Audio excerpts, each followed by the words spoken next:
Gregory, I want to talk to you about something I was just kind of thinking about. Because I was just kind of, you and I both share an interest in psychology. Yes, an armchair interest in psychology. An armchair interest. So again, we're not psychologists. Don't take this. Although I did teach AP Psych for, 6 years or something. Yeah. So you may or may not be familiar with this, but there was a Stanford study done a while ago. It's not the marshmallow one. It's a different one, where they took children who were interested in art. They were, the children like to draw and paint for fun. That's what they did. And they pulled them into the study, and what they started doing was they were rewarding them for when they painted and drew with gold stars.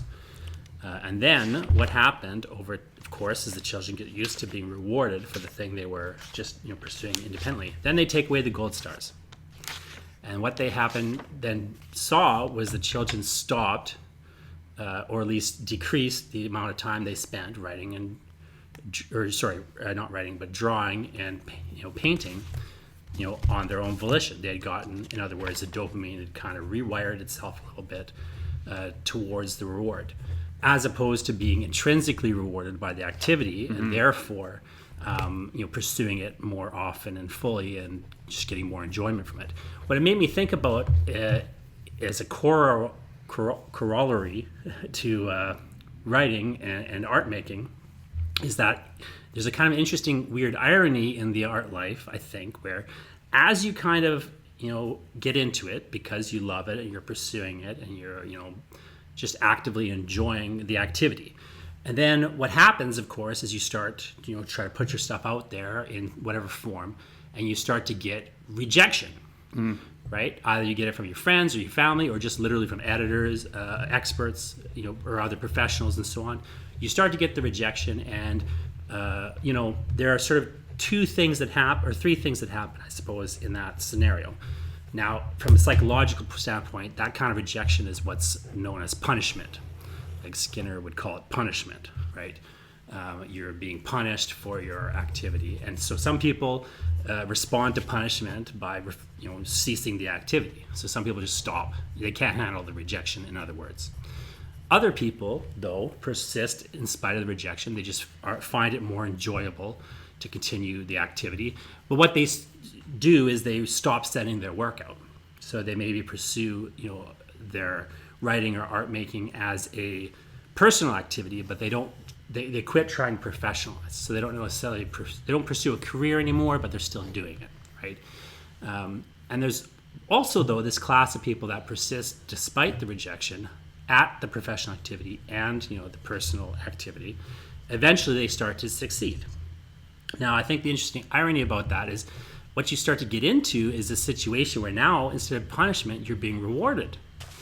And what I've kind of noticed among people is that, and especially I think you especially see this dissonance when you're have an aspiring kind of writer talking to a more established writer.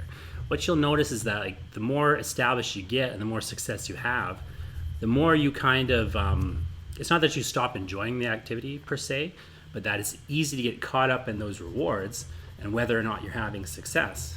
And it's almost becomes, in some ways, you become extrinsically motivated by your career. So when you're doing well, it's almost a catch-22. You're the very thing that's helping you, or the very signs of success in your career, are potentially sowing the very seeds of kind of destroying your career, because it's just you're moving to that extrinsic reward system potentially. And I've seen that happen to people, right, where they just are so caught up, like they kind of stagnate creatively, in a way. I have a lot to say on this topic, but let me just reframe it. Not even reframe it. Let me summarize what I think you're getting at. You tell me if I'm understanding the question buried in this observation. Number one, there's a big difference between encouragement and reward. So if you have a group of anybody's doing anything, and once you observe behavior, you reward them for it. Here's your gold star. Oh, you're writing? Here's a gold star. Oh, you're writing? Here's a gold star. Oh, you're writing? Here's a gold star. Then they associate the effort with the reward. And when you remove the reward, then now they feel shame instead of fulfillment. If instead you were simply encouraging them to do more, oh, you're writing? Amazing, good job. Can you do some more? Can you do some more? Hey, this has improved. Oh, look it, when we compare today's work to yesterday's work, I see that you have improved. That's amazing. You just keep that up. Now encouragement replaces reward, because encouragement does not put a period at the end of that sentence, if you'll pardon the metaphor. But right? It puts a comma in there, and it's a big run-on sentence, right? So grammar people, forgive me for this clumsy metaphor, but what you don't want to do is say, and you're done with that gold star. You want to say, what comes next? What comes next? What that's comes not what next? the industry is. If you No, have no, no. any success, I know. then So you're now- going to get gold stars. Right? So this is me personally now. When I started submitting, I was able to reframe my rejections as gold stars. When I read and heard all of the different writers whom I admired talk about how I collected this many rejections before, I looked at myself and I said, I've never had that many rejections. I need to now collect at least that many rejections before I get down on myself. Because these were people whom I had admired saying, oh, well, once I got my 50th rejection, I thought maybe the story's no good. And I'm like, wow, I've never submitted my work to be peer reviewed 50 times. How can I claim to have learned enough about writing if I haven't at least gone through the process of receiving rejection? So I started framing it as, and this is again the birth of email, the birth of easy submissions. So I was like reading these accounts of people who had to send laborious letters and wait for months to receive the rejections. And I was like, listen, Gregory, they invented this tool called the internet with this thing called email.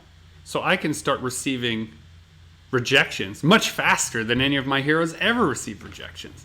So I'm going to collect as many of these gold stars, my rejections, as possible. I just reframed what the task was. But you're getting at how do you deal with punishment and survive? I think that's an interesting topic, and I agree with you. I did a similar thing, reframing my rejections. I've written about reframing rejection. I think I did a whole podcast on that as well. So you can Google my name, Jonathan Ball, and reframing rejection. You'll find a bunch of information, like exactly what Gregory is talking about. I 100% agree. But what I'm getting at is, how do you deal with the rewards? The punishment, it's not a punishment, but like the kind of unfortunate reality of our psychological system is that as you start getting rewarded for succeeding, and you become good as a writer, and you start to get published, you start to get positive feedback. You actually can get, it's very easy, your psychology is hardwired to put you into a feedback loop where you stop getting intrinsic rewards from the activity itself. So it's very easy, and everything is going towards two things. One, you're getting extrinsically rewarded, and it's easy to get hooked on the extrinsic reward whether you realize you are or not. Okay, but hold on. Before you jump to two, what kind of rewards are we talking about? Anything that you would so one reward would be you have your work accepted, you have your work published, you get but those aren't rewards. Those are just to me. Well, maybe not to you, but this is to me. Those aren't rewards. Most people, these are rewards. Those are simply the checklist of the job. So that's how I think tried to avoid it personally. Is I reframed it all as like my job it includes getting rejected, it includes getting accepted. Yeah, so what I do is I say I have the job as a writer and illustrator. In my day-to-day job, I mean, we can look at the project board over there. In my day-to-day job, it includes sending out things, collecting rejections, reviewing acceptance, seeing contracts. These are just things I have to do in order to accomplish my job. They're not rewards to me. Sure. They're just what you do. The same way that if you, if you're working, let's say you're a stockbroker, right? You receive the trade, you review the trade, you send it off. That's not a reward that you received that trade. That's part of your job. If you're a school teacher, it's not a reward that someone handed in their homework. It's part of your job. It's part of your job to correct and give feedback.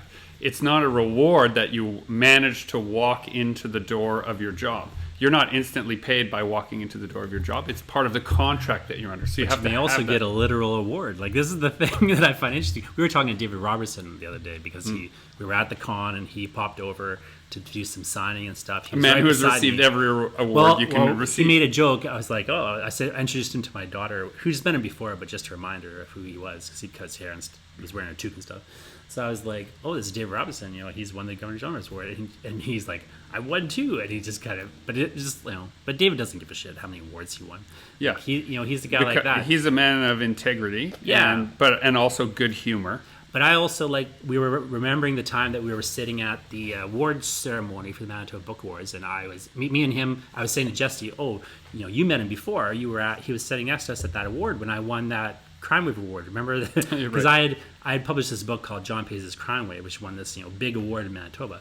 But the whole thing was me and Dave were making fun the whole night of the idea that I would possibly win the award because it was ridiculous. It was like a nonfiction academic book, and I was up against like David Bergen, like a Gilbert Pry and a bunch of people. Now I won the award, but I'm not going to get a big hit about it because I understand how those awards work, and I won the award basically on a fluke. They couldn't decide between other people, so they settled on like their second best. Well, choice. We don't know any of that. We don't know that, but that's the politics and the reality of how it Here's works. another way to think about it. Don't get too excited about anything that happens by accident.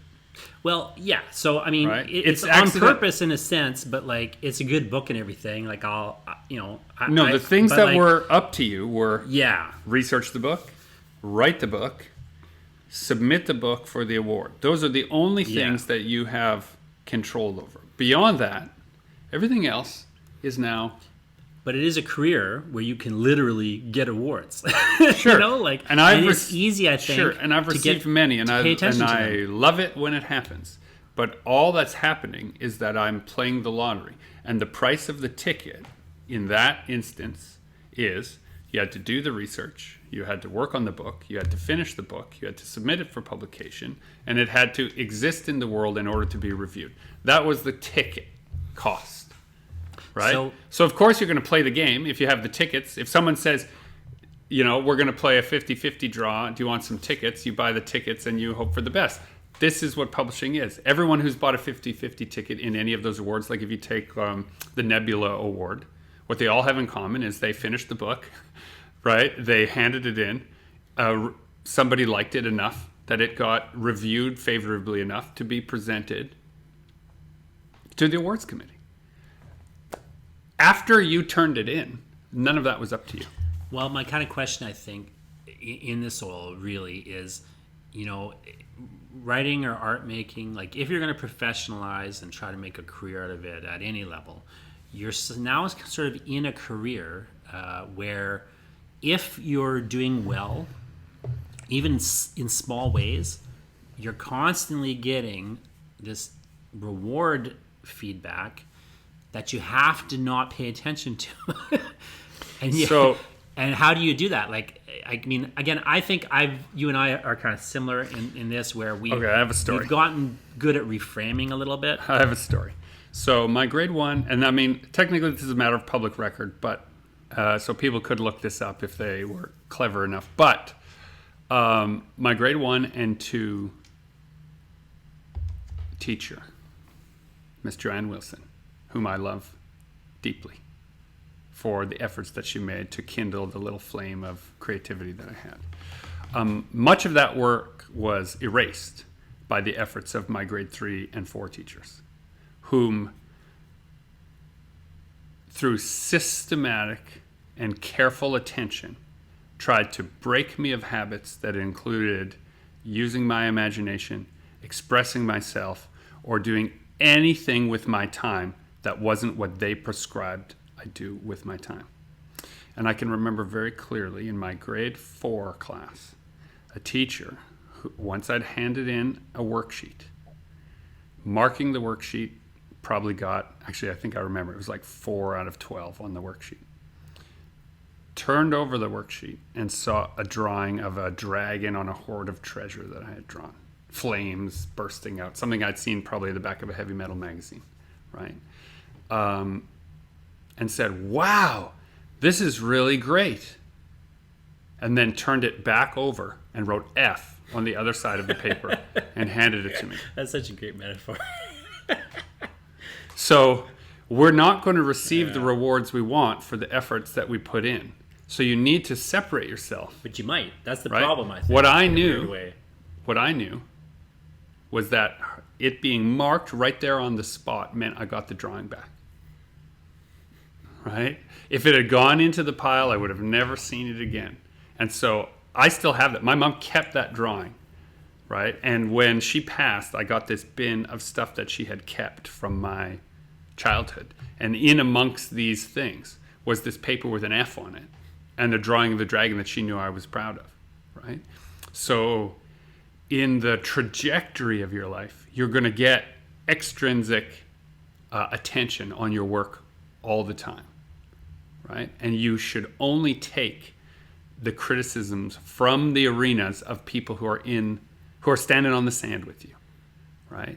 So the fact that a slush pile rejects you, that doesn't matter. There are thousands. So let's get off rejection for a second, because I think you're right, but at the same time, I think the problem people often, it's kind of a weird problem, because I don't think people think of it as a problem, but you can get very easily caught up into a reward system where like people like your work and it's great and you're doing it and sharing it because you want people to respond to it. Sure. But it's dangerous. It's very dangerous. And you also get, because we do direct sales through public events that we do, there are these other things, these rewards. They're like little coupons, right? Yeah. They have numbers 20 or 50 or 100 written on them, and they're a tangible reward for your efforts. They're an award. It's like, oh, I like this. Here is a coupon. That coupon is a $20 bill or a $50 bill or a $60 for 3 of them. And you think to yourself, they like it. But you have to I had come back after every show like that and I remind myself, they haven't read it yet. Well, all they did was buy it. They haven't read it yet. But even, I tabled at my first con the other day alongside Gregory, and it was a great moment where this girl picks up the one issue of the Eye Collector and then comes back the next day and is like in love with the Eye Collector. Like she's starry-eyed, and I think she even had contact stars in her eyes. Yeah, that's right. She was wearing a cosplay of some sort. Yeah. But anyway, she was like obsessed with the Eye Collector now and wanted more Eye Collector. So that was really rewarding, and I think on one hand there's nothing wrong with being excited and enjoying that, but on the other hand you can get trained. But the reward is, I think that's a valuable reward because that person has no stake in it. They simply have seen what you see in the work. You get excited. And I mean, for your dear listeners, it's important that they know that whenever we were turning in issues of the Eye Collector, one of my favorite moments in the review process, I was mentioning this to Lyndon, our letterer, is how excited Jonathan gets when it's working. Yeah, and the part of you that sees what's working, that turns back into an excited, the business hat flies away, the editor hat flies away, and you just say, "Oh, this is the story. This is how it works." That's the part of her that connected with the work too, and that's what we're looking for. Is we're looking for that connection. We want to be seen. That's the part. If we want to get sentimental about it, that's the part that my mom put in that box for me, right? She saw the part that I was proud of, separate from the context of its creation, of its evaluation, right? This person, this new fan of the work, sees it separated from all the chains of, say, a capitalist ideology or a fundamental need to consume objects, and instead just went, "Oh, I get it." Yeah, it's interesting. What's kind of funny about that is, like, that's an interesting note. Like, you can kind of maybe filter out the quote-unquote, extrinsic element rewards that do really tie to the intrinsic reasons you're doing it. Like, and maybe they're worth more. Like, I remember getting a review for The Lightning of Possible Storms where the reviewer was, they liked the book fine, but they were kind of critical of it too. But they were like pointing out things that I was doing in the book, and they were right. Like those are the things that I was doing in the book, and so I was really appreciated like getting that review, even though it wasn't the most. It was a positive review, but like it was a bit of a mixed review, right? But I liked that mixed review more than even getting a reward for the book, like a literal award for the book. I actually forgot I had gotten the award one day until like somebody was mentioning how that book had won an award. I was like, oh yeah, the book did win an award. Well, I remember, like, but like it didn't, like, thanks to the award. I don't mean to sound like a jerk, because I know people, I'm not. You don't have to apologize for an accomplishment, but you also. It doesn't really matter to me. That's right. Here's an observation I'll make from comic book land. Right, in the graphic novel world, my two favorite kind of self-expressions, unintentional self-expressions about a love for the work, happened at the most recent show also. A young girl came up with a book I had written with Justin Curry, Chasing Artwork, a book for young people. Tattered, edges worn, right? Dust jacket lost, and had me sign the book for the third time to draw yet another drawing in it. They just keep bringing it to the show, and it is one of their favorite objects. And the parents saying, like, she just loves it. You don't have to keep doing it. I know, they're saying like, oh, I think the reason you signed the books is as a like tangible thank you for buying it. There's maybe a few too many thank yous. I said, no, she's done everything that she could ever need to do to earn this, right? The same is true among adults. So adults treat it differently. I had an adult fan disclosed, they brought a copy of a graphic novel I had done, in pristine condition, asked me very carefully if I could open it and not open it all the way and do a sketch on the inside of it. And then they put it back into a little case, told me they had flown from another city to come to the con, and there were two things they wanted. They wanted Bruce Campbell's autograph, and they wanted me to write in this book, and those were the two main reasons that they had come to the show. And those things don't make me any money. They don't put me on any awards lists. They don't do anything. All they do is they tell me that the work I did for months and months and months, where I asked myself, will anyone see it the way I see it? They prove to me that you can. That it is possible to present your idea in such a way that another person sees it and connects to it over time and space. Like, let's just frame that as it should. Stephen King called that. Right? It's telepathy. Stephen King calls it, writing the telepathy, right? Like you're basically transferring your idea to another person. Now, he's a better writer, a clearer writer. Yeah. Right? What I'm talking about is just there's a moment in every project where I love it deeply. And then all those other extrinsic things kind of blunt that and force me to break up with it and move on. They haven't had any of those things, and they still see it in that pure way. And that's the part that's connecting. And that's the part where you say to yourself, that is your job as an artist, to remind people that this feeling of joy, wonder, connection, excitement, childlike bliss, for no reason, can't monetize it, can't make it tangible. But if I locked you in a room, Gregory, I'd make things anyway. You'd make things. So, but like, how do you square that with the appreciation for somebody else's reaction to it? When I first started out, it turns you into a narcissist. So you have to... Right? It's very easy for that to happen. I've seen it happen to people. So what I had going for me was a very stable, loving relationship with a wife who can see the good parts and bad parts of me and would point out, right? Sometimes when you come back from shows, you're different than the person I fell in love with. Like grounding kind of factor. Yeah. And so like, what is it that causes you to behave this way?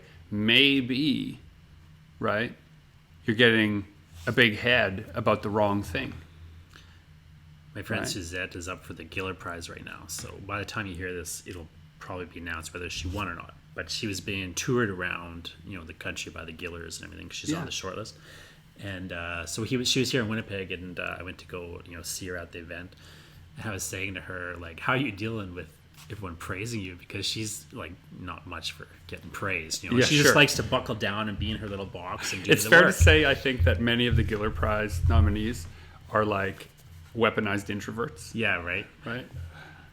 But yeah, it's like she's I think even like one of those people who's uncomfortable when getting praise, to a certain degree. So she's like, appreciating the ride, I'm sure, but like just very like, ugh. I don't know. Do you think you have to sort the praise? That's what I do. Like if someone goes, "Ooh, I loved your book," and they don't write, then I accept the praise as I told a serviceable enough story that they were entertained. And that's a certain amount of praise. Well, that's good. I can take that. I'll take that gold star. But there's another kind. When a writer or a person who also creates and has labored comes and says, "You know that third act thing? I don't know if you really landed it. Like I was all in until the third act, and then the elevator door closes, and I was like, oh, you missed an opportunity." That is also praise to me. Because they're paying attention. Because they're paying attention to the craft. See, I almost look at it like what I'm trying to do always is engineer an audience reaction.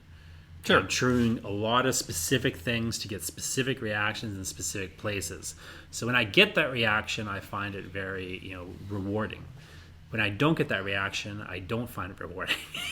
So on a level, like, I don't really care whether people...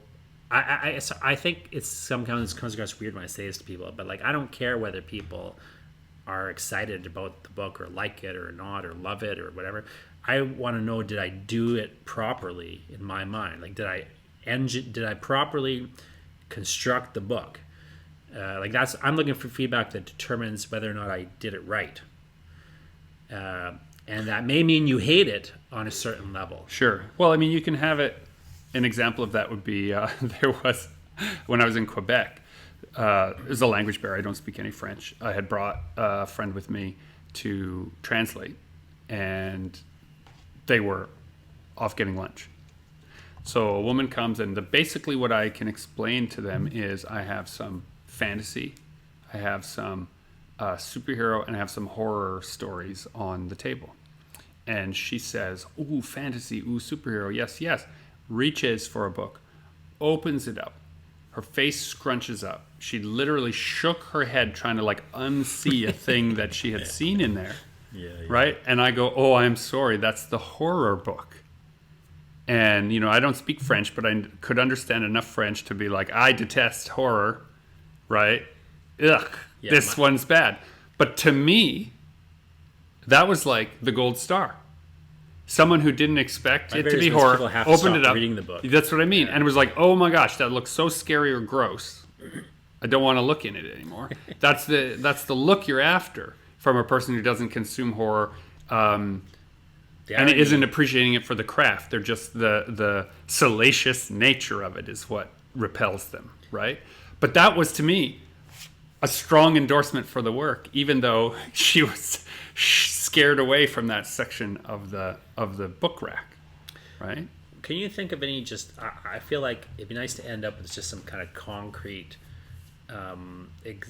advice on how to do these sorts of reframing. So whether you're reframing your rejection or your punishment as, whether you're reframing your punishment in order to avoid being,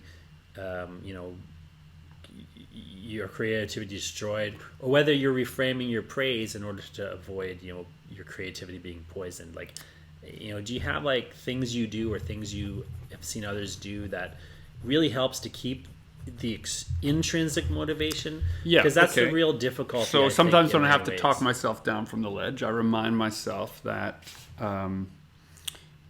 your major source of disappointment. So it goes like this.